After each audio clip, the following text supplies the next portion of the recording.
Non ero così pronto per questo come pensavo, ma avevo il presentimento che sarebbe successo.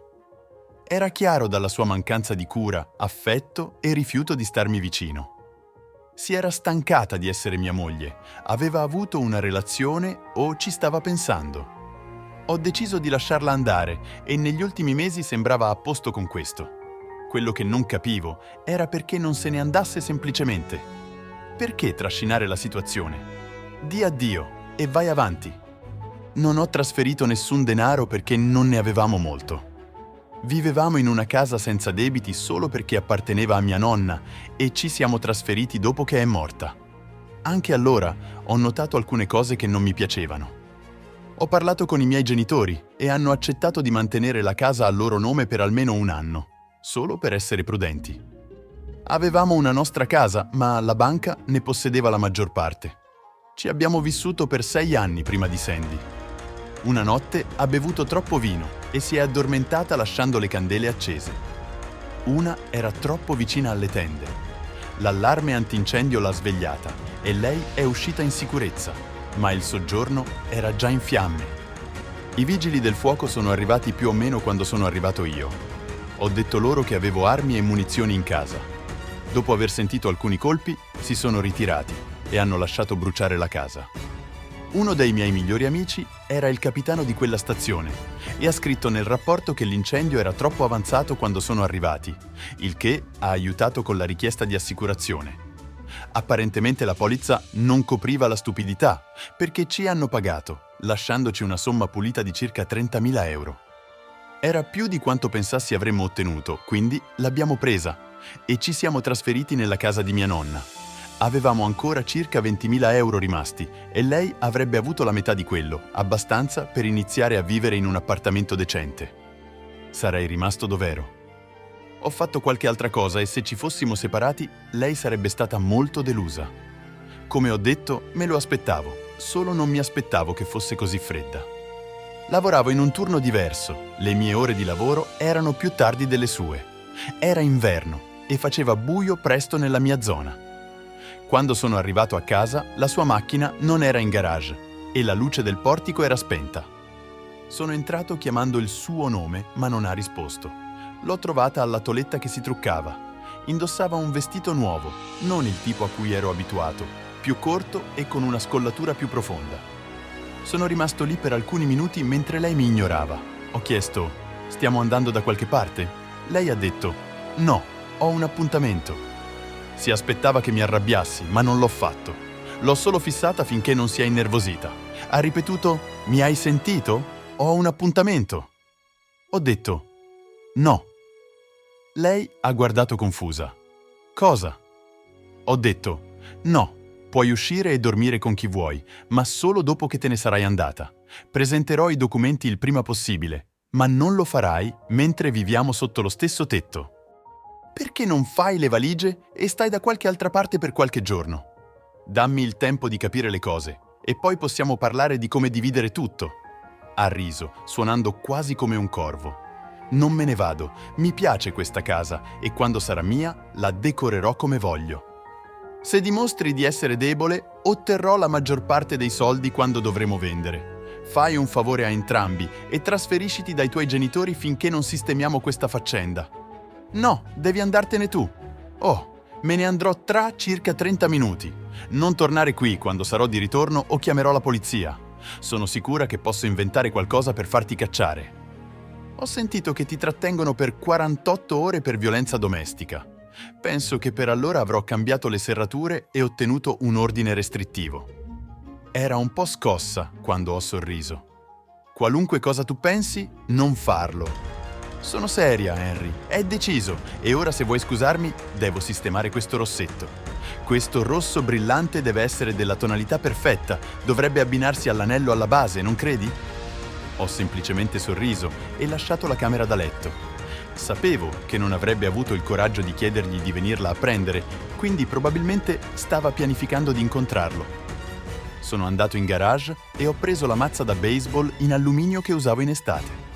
Dopo 4 colpi decisi, i suoi fari anteriori e posteriori erano andati. Non avrebbe guidato quella macchina. Quando sono rientrato, ho visto la sua borsa sul bancone. L'ho aperta e ho trovato 6 pacchetti di elastici prima di tirare fuori il suo telefono. Non volendo fare un disastro, ho portato il telefono in garage, l'ho posizionato sul banco da lavoro, ho preso un martello e l'ho fracassato in 3 pezzi. Ho quasi infilato delle puntine negli elastici, ma ho pensato che potesse incolparmi per questo. È entrata in cucina mentre versavo del caffè, indossando i tacchi più alti che avessi mai visto. Quando mi ha visto, ha aggrottato le sopracciglia e ha urlato «Fuori!», indicando la porta. Ho semplicemente sorriso e sorseggiato il caffè. Ha sospirato e ha detto «Bene, se è quello che vuoi, aspettati la polizia qui presto. Forse vorrai chiamare tuo padre per farti tirare fuori quando potrai». Ho preso un altro sorso di caffè. «Perché dovrebbe venire la polizia? Non ti ho minacciata, non ti ho messo le mani addosso. Tutto quello che ho fatto è stato rifiutare di lasciarti cacciarmi di casa mia. Non è quello che dirò alla polizia. Mi hai minacciata quando ti ho chiesto il divorzio e mi hai insultata. Temo per la mia vita. Credono sempre alla donna. Non sto scherzando, Henry. Hai circa 30 minuti prima che chiami». Ha sbattuto i piedi via, per quanto poteva con quei tacchi. 5 minuti dopo si sono sentite urla attraverso la porta. È scoppiata dentro e l'espressione sul suo viso mi ha reso un po' nervoso. «Cosa hai fatto alla mia macchina?», ha chiesto. «Come sai che ho danneggiato la tua macchina?», ho risposto. «Non dovresti lasciarla parcheggiata per strada così». Mi ha fissato per un momento. «Non importa, lo chiamerò per farmi venire a prendere. Ti lascerò anche guardarmi mentre lo bacio quando andiamo via. Non essere sorpreso se non riesci a vedere la mia testa mentre guidiamo via». Era il mio turno di metterla a disagio, quindi ho sogghignato e detto «Certo, chiamalo. Ci darà l'opportunità di conoscerci. Posso dirgli quanto puoi essere pazza. Spero che non abbia piani a lungo termine, perché gli stai mostrando che i voti matrimoniali non significano molto per te». Ha alzato la voce di qualche decibel quando ha scoperto che il suo telefono non funzionava. È tornata con le scarpe da ginnastica, portando i tacchi. «Buona serata», ho detto sorridendo. «Te la farò pagare». L'ho sentita ancora imprecare mentre camminava lungo la strada. Era quasi troppo quando l'ho vista bussare alla prima porta e non essere fatta entrare. Deve aver ripetuto questo per un quarto di isolato finché non ha capito che nessuno l'avrebbe aiutata. «Grazie, mamma». L'ho chiamata quando ho capito tutto e ha contattato tutti i vicini. Sono cresciuto in quella strada. Tutti mi conoscevano e mi piacevano, non tanto lei. Sapevo che presto si sarebbe avvicinata al telefono, quindi mi sono seduto e ho aspettato. La polizia ha impiegato circa 20 minuti per rispondere. A quel tempo non sapevo che fosse tornata, restando nell'ombra in attesa che la polizia arrivasse. Conoscevo uno degli agenti, la ragazza con cui mi ero diplomato al liceo. Li ho invitati dentro e offerto una tazza di caffè. Sembravano un po' a disagio. «Lasciami indovinare, siete venuti per una chiamata di disturbo domestico. Vedete mobili rotti? Graffi sulle mie dita o vestiti strappati?» ho chiesto. Hanno scosso la testa. «Allora perché pensate che sia successo qualcosa?» «Ha detto che l'hai minacciata, Henry», ha risposto uno di loro. «Afferma che le hai detto che le avresti rovinato la vita quando ha detto che se ne andava. Mi dispiace, Henry, ma la legge è chiara. Dobbiamo arrestarti». «Sembra serio», ho detto. «Quanto è grave fare dichiarazioni false?» L'uomo ha parlato per primo. «Se hai qualche prova di ciò, questo sarebbe il momento di mostrarcela». Così ho mostrato loro il video ripreso con la fotocamera del cellulare. Entrambi i poliziotti hanno aggrottato le sopracciglia. «Bene, Henry, questo ti dà molte opzioni. La falsa testimonianza non è nelle tue mani, dipende da noi. Tuttavia, puoi usare il video per ottenere un ordine restrittivo». Si sente chiaramente lei dire «te la farò pagare», una chiara minaccia se mai ne abbiamo sentite. Sembra che voi due non abbiate bisogno di essere in stretta prossimità in questo momento. Puoi fare domanda domani e usare i nostri nomi come prova. Nel frattempo, se hai un modo per mettere in sicurezza la casa in modo che non possa tornare, potrebbe essere una buona idea. Se torna, chiamaci. E Henry, ricordo quanto puoi essere dolce quando qualcuno ti offende. Quindi lascia perdere, ok? Lascia che vada in tribunale e sia finita. Hai capito cosa sto dicendo? Sì, signora. Dolcezza? Ops, scusa, so che nessuno ti chiama così dal liceo, specialmente ora che porti un'arma. Vecchie abitudini, sai. Chiunque sia nella tua vita in questo momento è fortunato. Heather arrossì e se ne andò. Sembra che improvvisamente sia diventato bravo a infastidire qualsiasi donna con cui parlo. Il ragazzo sorrise e disse: «Dolcezza, eh? Ha appena passato un brutto divorzio, non sei l'unico a dover affrontare un coniuge che vuole uscire. Per favore, non farci tornare stanotte». Non avevano bisogno di tornare.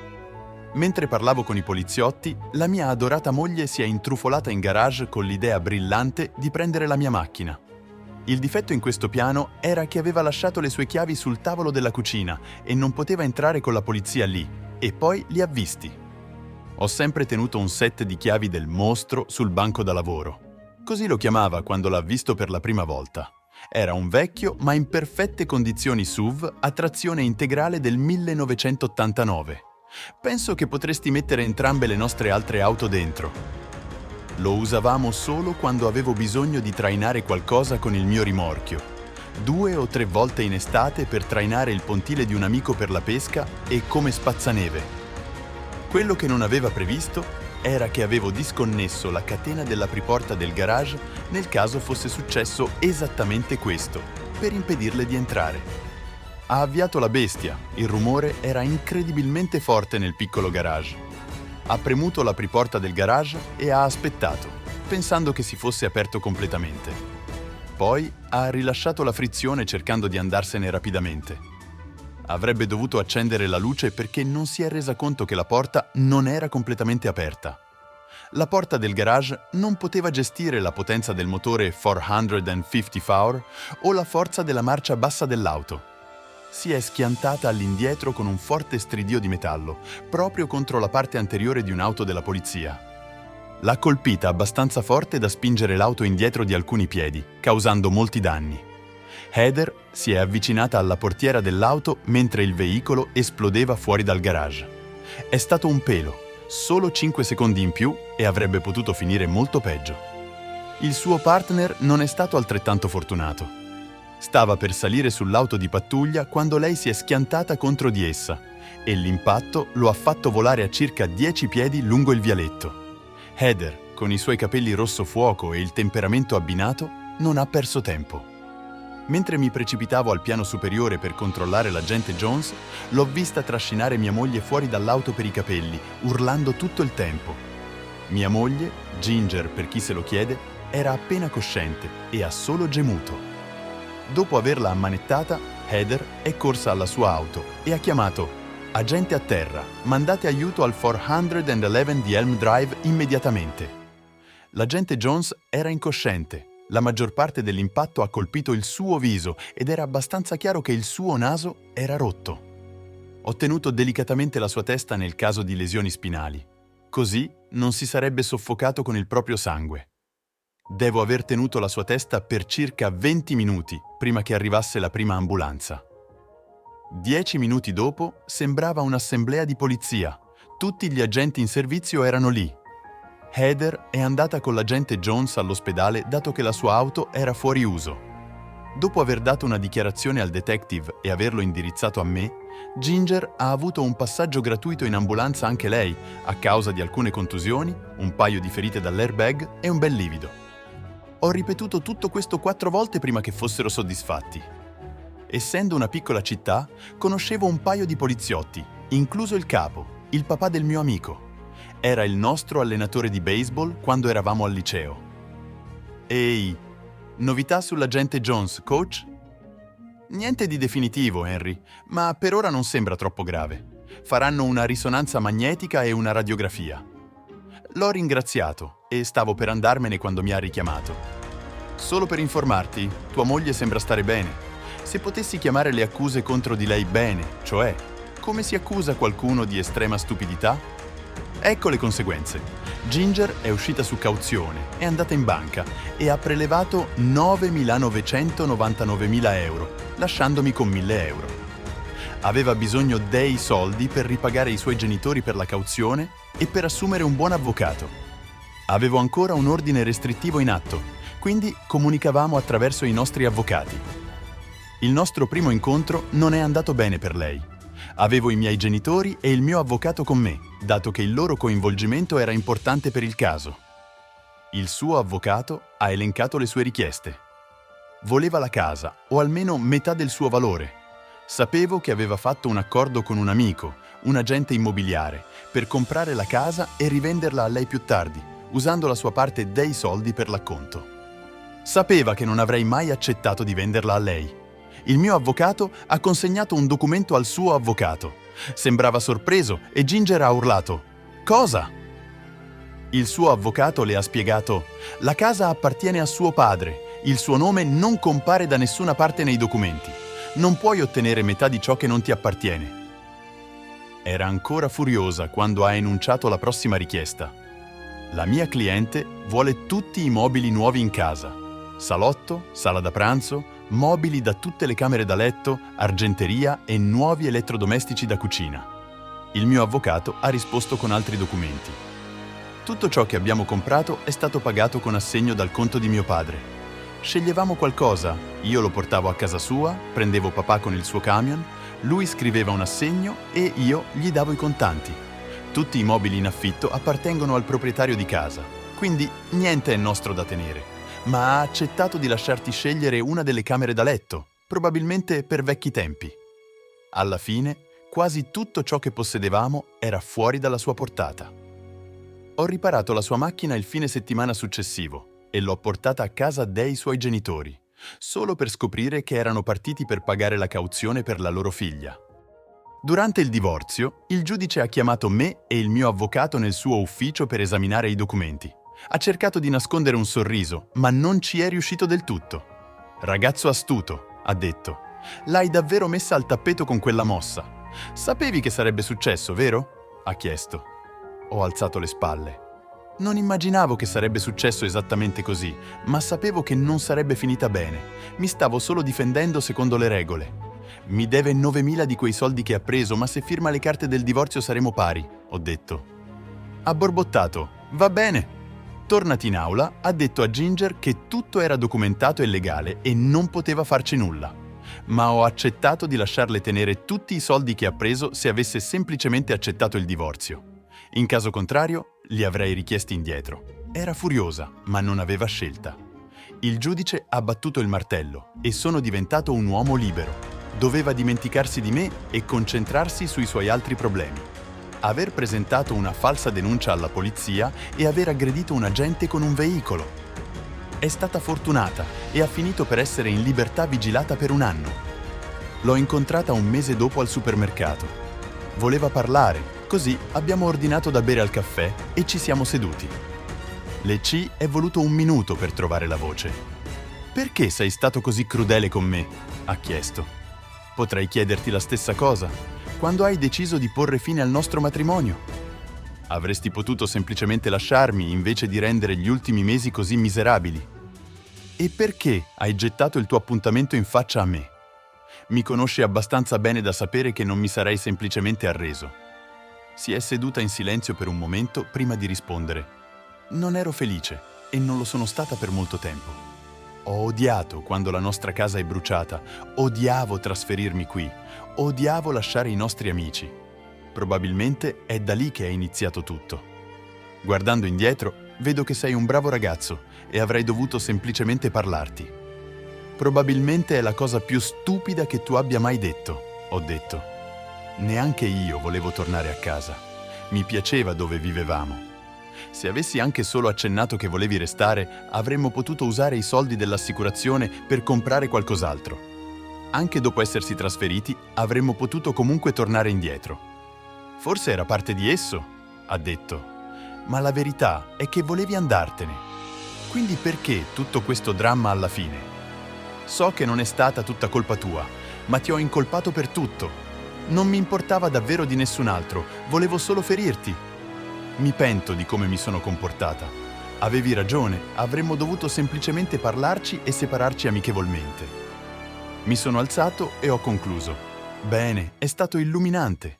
Devi vedere qualcuno, Ginger, hai davvero fatto un pasticcio. Ho sentito che torni a casa, quindi probabilmente non ti vedrò più.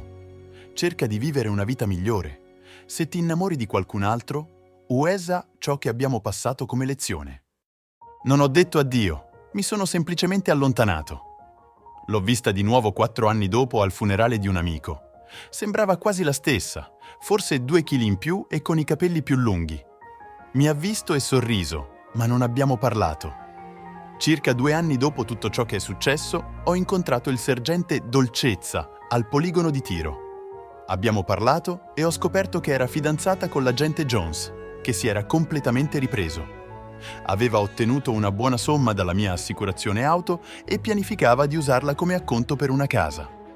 18 mesi dopo l'ho rivista e le ho chiesto come andava la vita matrimoniale. Si è scoperto che non mi pensava molto bene. L'ho colto con un'altra donna che era coinvolta con un altro uomo. Ci siamo lasciati in cattivi rapporti.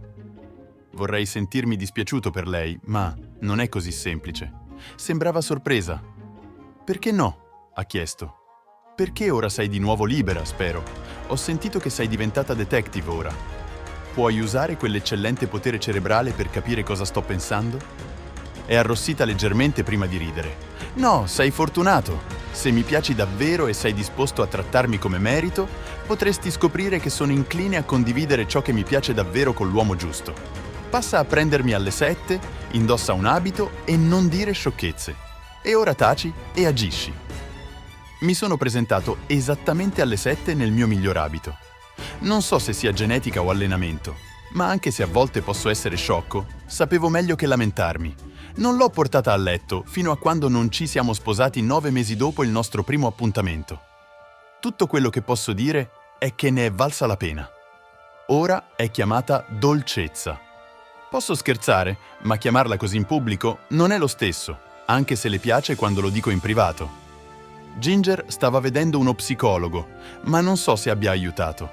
Si è sposata 2 volte e il suo secondo marito sembra prudente. La tiene al guinzaglio corto e le ricorda di me quando si comporta male, dicendo che non sono l'unico che può trattarla in quel modo. Sembra aiutarla a rimanere concentrata, almeno secondo il cugino che me ne ha parlato. Tutto quello che posso dire è che è un bene per lei. Nostra figlia Kelly si è sposata oggi. Le abbiamo regalato la vecchia casa di mia nonna come regalo di nozze. Heather non ha mai amato quella casa dopo che i suoi genitori sono morti. Ci siamo trasferiti nella loro grande fattoria a 2 piani. Nostro figlio Mark la erediterà quando non ci saremo più, cosa che spero non accada presto. Dopo che Kelly è partita per la luna di miele, ho sorpreso il mio amore con i biglietti per una crociera per celebrare il nostro 25° anniversario di matrimonio. Ha sempre voluto viaggiare e finalmente ho risparmiato abbastanza soldi. Sogna di passare 2 settimane in giro per l'Europa.